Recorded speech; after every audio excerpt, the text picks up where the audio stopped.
Hello HV lovers. Hope so आप लोग सब ठीक होंगे। मैं एक वीडियो लेकर आया हूँ आप लोगों के लिए। सबसे इम्पोर्टेंट वीडियो है ये।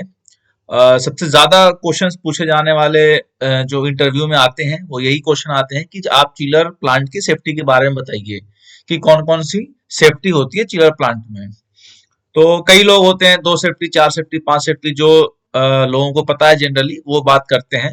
लेकिन आपको जितना ज्यादा से ज्यादा सेफ्टी के बारे में मालूम होगा, आप डेप्थ में इंटरव्यू में जवाब देंगे तो वो आपके लिए फायदा है और सिलेक्शन आपका उसी बेस पे होगा। तो मैं आपके लिए डिटेल एक वीडियो लेकर आया हूँ जिसमें हम लोग 19 तरह की चिलर की सेफ्टी के बारे में बात करेंगे। और मैं बताऊंगा इसमें कि ये जो चिलर में जो सेफ्टी होती है वो कैसे काम करता है, ठीक है। और अगर आप लोग कमेंट करके बताएंगे कि जब इस सेफ्टी को कैसे दूर किया जाता है, अगर ये प्रॉब्लम आ जाएगी आपकी साइट पे तो इसको कैसे दूर करना है, तो मैं उस पर भी वीडियो बनाऊंगा। ठीक है, एम करते हैं इस वीडियो के 1000 लाइक पे। मैं दो पार्ट में ये वीडियो बनाऊंगा क्योंकि वीडियो काफी लंबी होने वाली है। पहले 10 सेफ्टी के बारे में बात करेंगे हम लोग, और दूसरी वीडियो में हम लोग बाकी की 9 सेफ्टी के बारे में बात करेंगे। लेकिन दूसरी वीडियो तभी आएगी जब इस पे 1000 लाइक्स आएंगे। तो हम लोग वीडियो शुरू करते हैं। सबसे पहले जो आप देख रहे हैं यहाँ पे हाई डिस्चार्ज प्रेशर, ये चिलर की सबसे बड़ी सेफ्टी है। ठीक है, बारी बारी से हम लोग डिटेल में बात करेंगे। ठीक है, कैसे ये आता है कितने पैरामीटर्स पे ये जाते हैं। तो हाई प्रेशर, लो सक्शन प्रेशर, उसके बाद आपका हाई डिस्चार्ज टेम्परेचर। आपको ये सेफ्टी मालूम भी होनी चाहिए, याद भी होनी चाहिए। अगर आपको ये सेफ्टी याद है तो आप उसका आसानी से जवाब भी दे पाएंगे।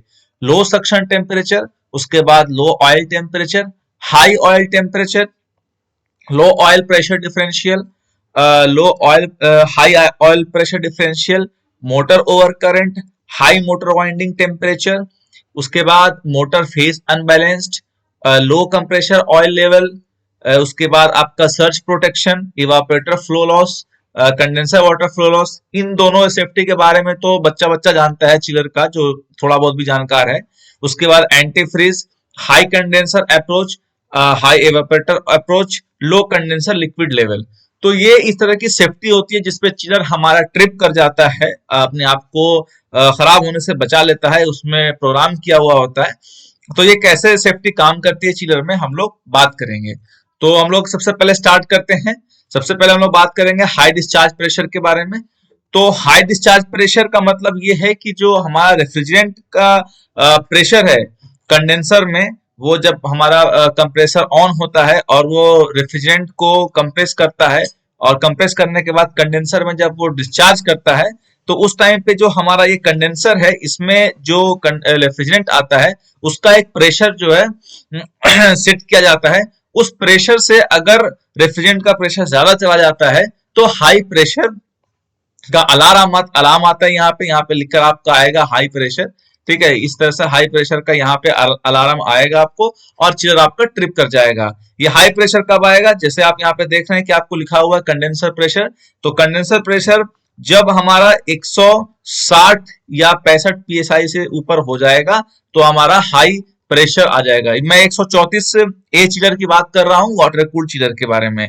ठीक है, आप यहाँ देखेंगे भी लिखा हुआ है high pressure warning threshold. Warning आपका 162 psi से शुरू हो जाएगा, और जब चिलर आपका 165 और 170 psi से ऊपर जाएगा तब यह हाई प्रेशर पे ट्रिप कर जाएगा। ठीक है, उसके बाद बात करते हैं हाई डिस्चार्ज टेम्परेचर। आप लोगों को मालूम है कि प्रेशर के साथ साथ रेफ्रिजरेंट का टेम्परेचर भी इंक्रीज होता है। तो अगर मान लीजिए, सपोज कर लीजिए कि हाई प्रेशर पे हमारा चिलर ट्रिप नहीं हुआ, तो इस प्रेशर पे टेम्परेचर भी जो होता है हमारा कंडेंसर में, जो रेफ्रिजरेंट का टेम्परेचर है वो भी इंक्रीज होता जाएगा। जैसे कि आपको देख रहे हैं डिस्प्ले पर दिखा रहा है कि 152 psi पे अगर चिलर का प्रेशर है तो उस पे रेफ्रिजरेंट का, ये देख रहे हैं कंडेंसर रेफ्रिजरेंट टेम्परेचर, इस टाइम पे जो कंडेंसर का टेम्परेचर है 55 डिग्री फ़ारेनहाइट है। तो हाई टेम्परेचर पे ये कब ट्रिप करेगा? अगर सपोज कर लो हमारा हाई प्रेशर फेल हो जाता है, ट्रांसड्यूसर फेल हो जाता है, उस सेफ्टी पे चिलर ट्रिप नहीं करता है, तो हाई डिस्चार्ज टेम्परेचर पे चिलर ट्रिप कर जाएगा। और जब ये 70 फ़ारेनहाइट से ऊपर जाएगा, 70 या 80 फ़ारेनहाइट से ऊपर जाएगा, सॉरी मैंने आप लोगों को गलती बता दिया।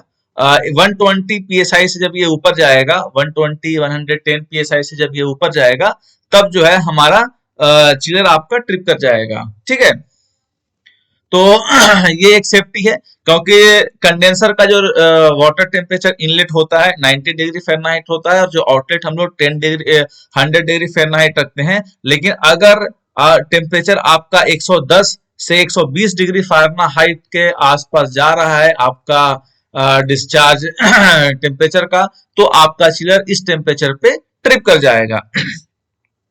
ठीक है, तो ये दूसरी सेफ्टी थी। अब हम लोग तीसरा बात करेंगे हाई कंडेंसर अप्रोच। ठीक है, हाई कंडेंसर अप्रोच क्या होता है? तो आप जब चिलर के डिस्प्ले में जाएंगे और अपना कंडेंसर का जब आप ओपन करेंगे पेज, तो उसमें आपको ये दिखाई देगा देगा स्मॉल टेम्परेचर डिफरेंस।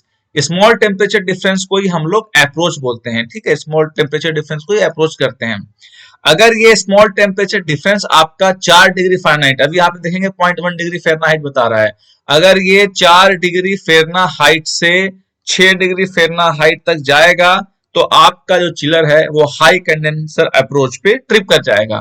अब ये हाई कंडेंसर अप्रोच क्यों होता है? जैसे कि मैंने बताया, इस वीडियो में 1000 लाइक आएगा, मैं हर एक पॉइंट का आपको डिटेल बताकर दूंगा कि ये क्यों होता है। ठीक है, उसके बाद हम लोग बात करेंगे लो कंडेंसर लिक्विड लेवल। इस सेफ्टी पे भी हमारा चिलर ट्रिप करता है। तो जो हमारा कंडेंसर है, कंडेंसर में क्या होता है कि हमारा रेफ्रिजरेंट जो है वो कंडेंस हो रहा है, लिक्विड फॉर्म में बदल रहा है। जैसे कि आप देखेंगे कि ये इन हो रहा है कूलिंग टावर का पानी यहाँ पे, और ये कूलिंग टावर का पानी आउट हो रहा है।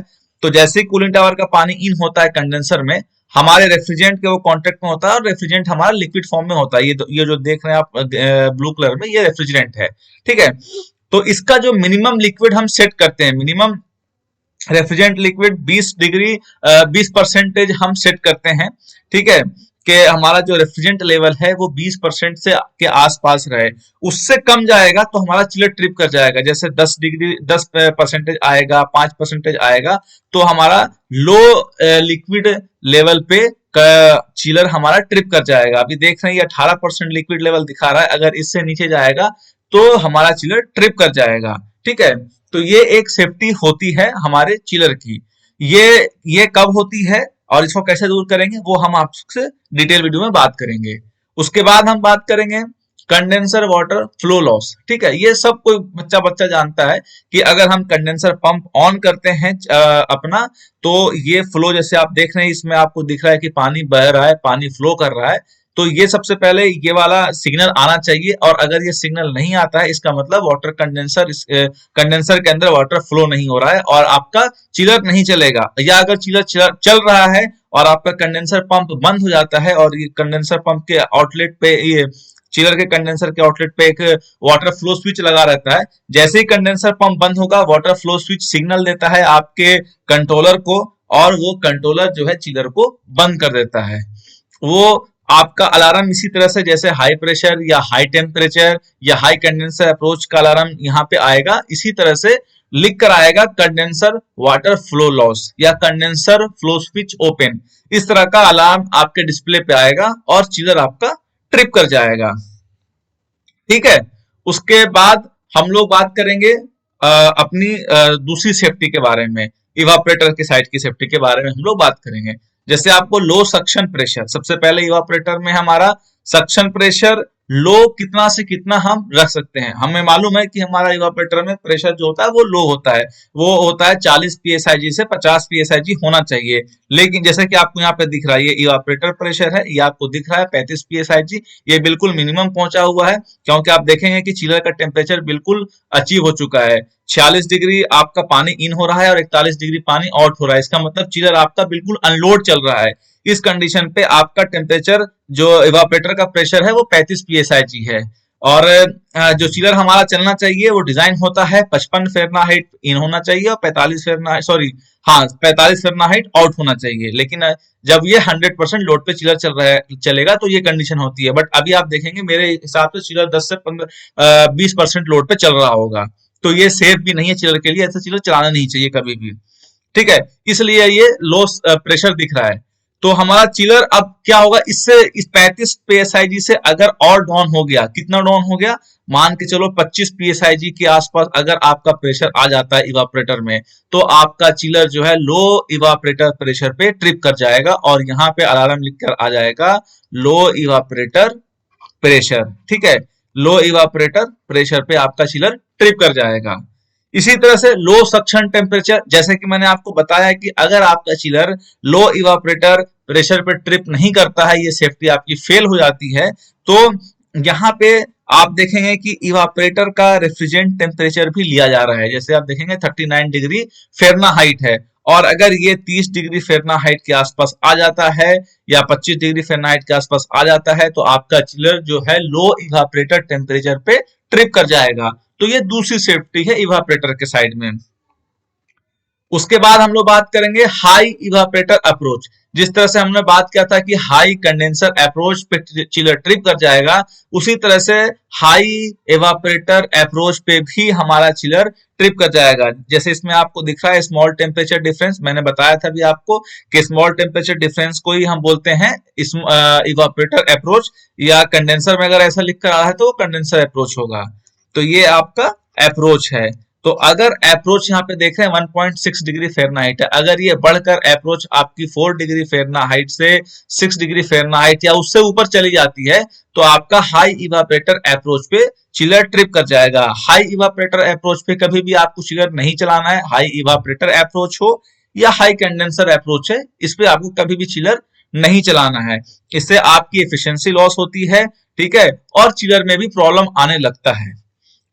उसके बाद हम बात करते हैं एंटी फ्रीज सेफ्टी। चिलर में एक एंटी फ्रीज सेफ्टी का भी जो है वो प्रोविजन होता है। एंटी फ्रीज सेफ्टी का मतलब ये होता है कि अगर जो हमारा इवापोरेटर का टेम्परेचर लो जा रहा है, बिल्कुल जहां पे बर्फ बनने फॉर्मेशन होने लगती है, ठीक है, वाटर का टेम्परेचर बिल्कुल लो चला जाएगा। मान के चलो जैसे यहाँ पे आप देखेंगे 41 डिग्री फ़ारेनहाइट सेट किया हुआ है, यहाँ पे आप देखेंगे सेट पॉइंट आपको 42 डिग्री फ़ारेनहाइट दिया हुआ है, बट 41 पे चिलर चल रहा है, और चिलर इससे और नीचे अगर वाटर टेम्परेचर जाता है तो क्या होगा, फ्रीजिंग स्टार्ट हो जाएगा। तो उस पॉइंट पे भी हमारा चिलर उसको सेंस कर लेता है टेम्परेचर को, फ्रीज टेम्परेचर को, ठीक है, तो वो एंटी फ्रीज पे चिलर ट्रिप कर जाता है। इसी के तरह से लास्ट जो हमारी इवापोरेटर की जो एक सेफ्टी आती है वो होती है इवापोरेटर वाटर लॉस। जैसे कि मैंने आपको बताया कंडेंसर में कंडेंसर वाटर लॉस होता है, उसी तरह से इवापोरेटर में भी।